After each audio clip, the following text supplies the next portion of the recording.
ګرانو وطنوالو، ګرانو مینوالو، زما د زړه له کومې سلامونه او احترامات قبول او منظور کړئ.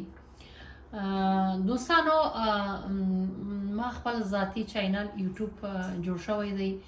انشاءالله د دې بعده به تاسې زما په ذاتی چینل کې، یعنی نغمه افیشل چینل باندې به تاسې زما سندرې، زما لوګونه او زما خبرې اترې، هر څه موضوعات چې زما په چینل کې به، زما په ذاتی چینل کې به تاسې ګوري او ویني بیاست.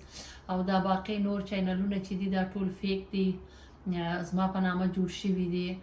نو کېدای شي هغه هم څه مودې وروسته بند کړ شي، او نورې سندرې او نورې هر څه چې مربوط نغمه افیشل ته دی، تاسو به زما په یوټیوب چینل کې ګوري او ویني به یاست. نو هیله من یم چې زما سره به همکاري کوئ، لایک سبسکرایب به نه هېروئ، او زما سره به پوره امداد کوئ چې زما چینل مخ په وړاندې ولاړ سي. ډېره زیاته مننه د لیدو په هیله.